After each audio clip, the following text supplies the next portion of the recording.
How to spot a covert narcissist on a first date. There's a quiet kind of danger that doesn't announce itself with shouting, arrogance, or overt control. It arrives softly, with a gentle voice, a shy smile, and a deep look in the eyes that makes you feel like you've been seen in a way no one else ever has. It's the kind of presence that feels rare, like you've stumbled upon someone truly special. And that's exactly what makes it so dangerous. Because not all narcissists wear the mask of grandiosity. Some wear the mask of humility. Some hide behind silence, shyness, or what looks like profound sensitivity. These are the covert narcissists, the ones who don't demand attention but quietly manipulate it.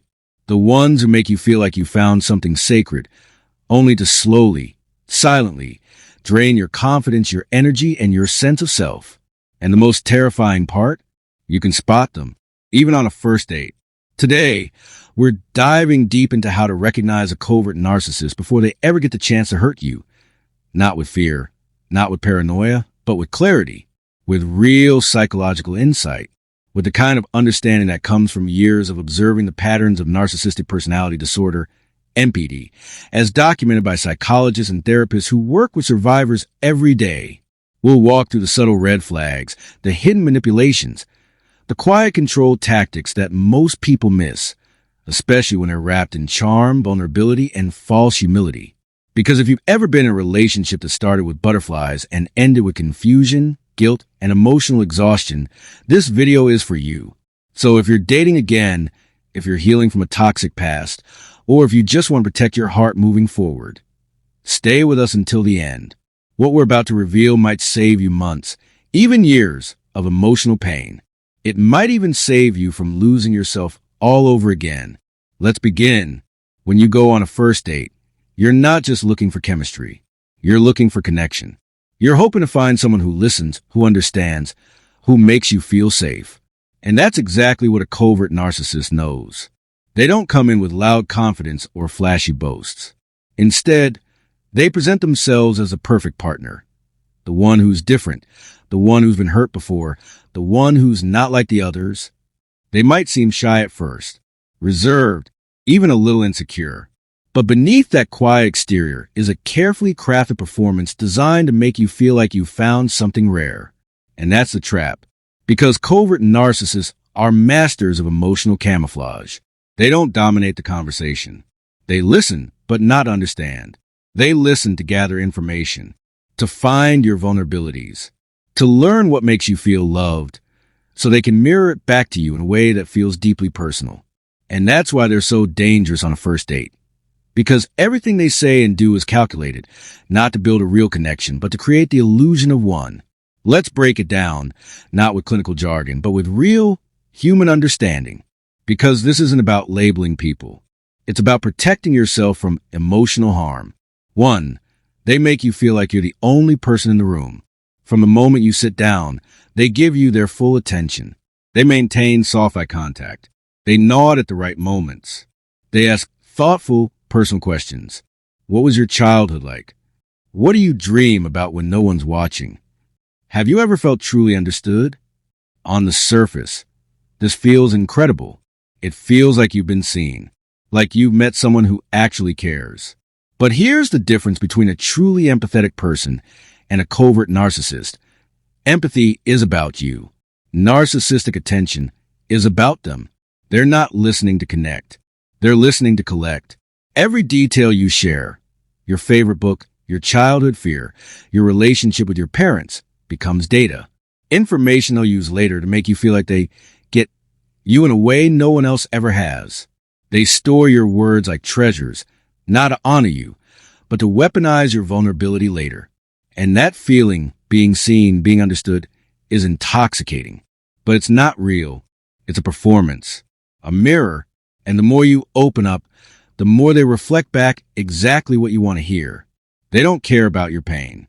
They care about how they can use it to make you feel dependent on their understanding. 2, they share vulnerability too soon. A red flag many people miss is when someone shares deep, personal pain far too early in the interaction. They might tell you about a past betrayal, a family trauma, or a painful breakup, all within the first 30 minutes. On the surface, This seems like trust, like openness, like emotional depth. But in the hands of a covert narcissist, it's a tactic. They're not being vulnerable to connect. They're being vulnerable to control.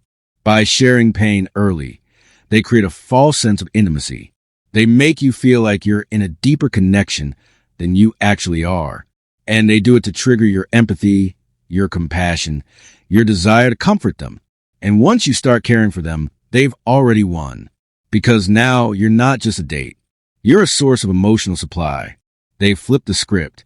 Instead of them proving they're worthy of your trust, you're now comforting them. You're the one offering support. And that's how the dynamic begins, with you in the caretaker role, and them in the position of emotional authority. 3. They subtly put themselves on a pedestal. Covert narcissists don't brag openly. They don't say, "I'm amazing." Instead, they let you discover how amazing they are. They might say things like, "I've been told I'm too sensitive for this world. People don't really understand me. I've been hurt so much, I don't even trust love anymore. I used to be open, but I've learned to protect myself." These statements sound humble, but they're not. They're indirect claims of superiority. They're designed to make you see them as special, unique, wounded in a way that makes them more profound than others.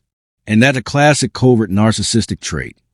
Feeling inherently different, more perceptive, more deeply feeling than everyone else. They don't need to say they're better. They make you believe it.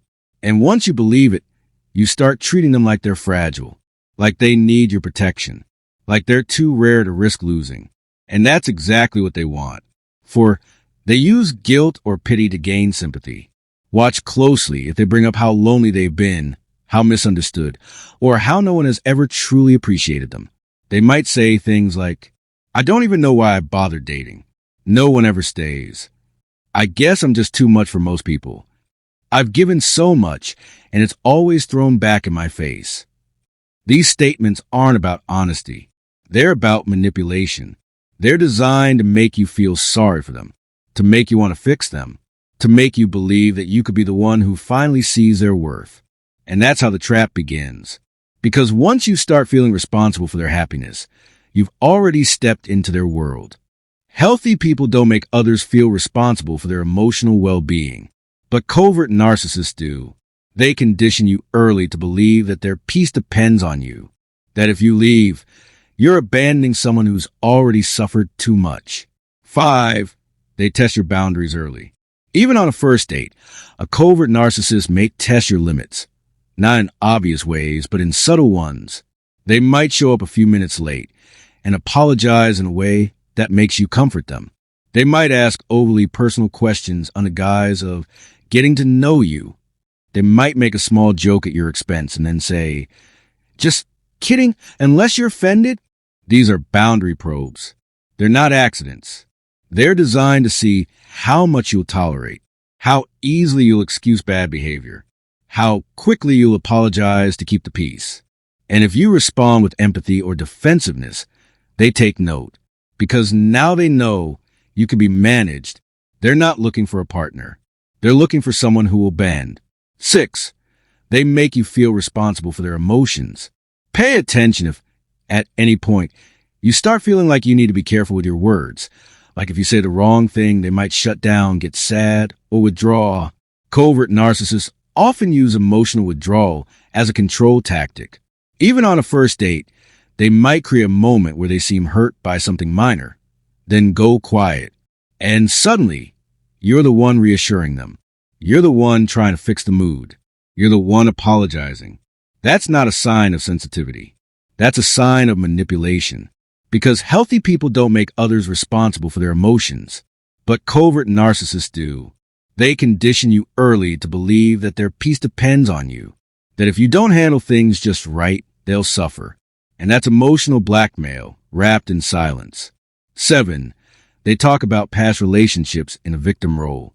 Listen carefully to how they describe their exes. Do they take any responsibility for breakup? Or are they always the wrong party? Do they describe their past partners as crazy, toxic, or ungrateful? Do they imply that they were the only one who truly cared? Covert narcissists rarely admit fault. Instead, they paint themselves as victims of betrayal, misunderstanding, or cruelty, and they do it to gain your sympathy and to avoid accountability. But here's the truth. Everyone has flaws. Every relationship has two sides. If they can't acknowledge their own role in past failures, it's a major red flag. And psychologists note that this victim narrative is a hallmark of covert narcissism. They don't reflect. They deflect. They rewrite history to keep their self-image intact. 8. They use love bombing in subtle ways. Love bombing isn't just grand gestures. With a covert narcissist, it's quiet. It's saying things like, I feel like I've known you forever. You're so different from everyone else. I've never connected with someone this fast. These statements feel romantic, but they're not about you. They're about control. They're designed to create a false sense of destiny, of rarity, of being chosen. And the faster they make you feel special, the more attached you become, and the harder it is to walk away later. They're not falling in love. They're creating dependency. And the more you believe in the magic of the connection, the more you'll overlook the red flags that come later. 9. They avoid real accountability.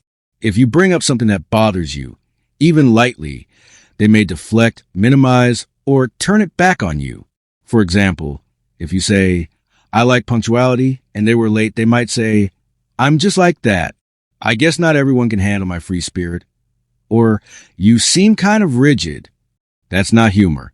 That's deflection. That's a refusal to take responsibility. And it's a sign they won't grow in a relationship. They'll always shift the blame. They'll never truly apologize. They'll make you feel like the problem for having a need. 10. They leave you feeling drained, not energized. After a healthy first date, you should feel excited, curious, maybe even a little giddy. But if you leave feeling emotionally heavy, confused, or strangely exhausted, trust that feeling. Covert narcissists don't energize you. They drain you.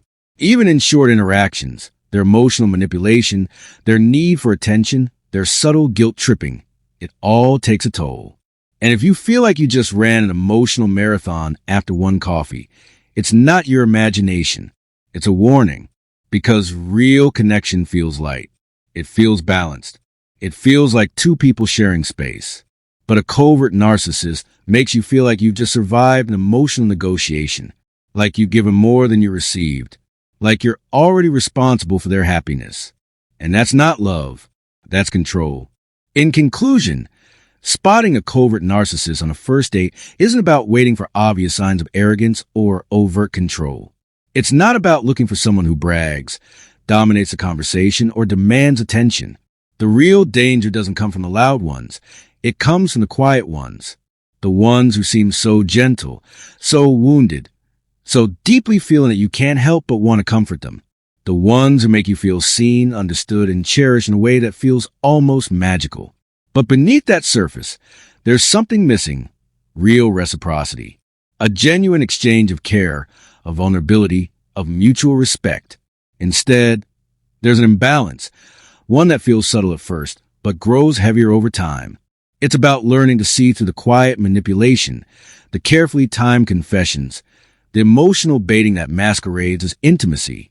It's about recognizing when someone isn't truly connecting with you, but performing a version of connection designed to make you feel special. So you'll invest your heart, your energy, and your trust. Covert narcissists don't need to shout to control.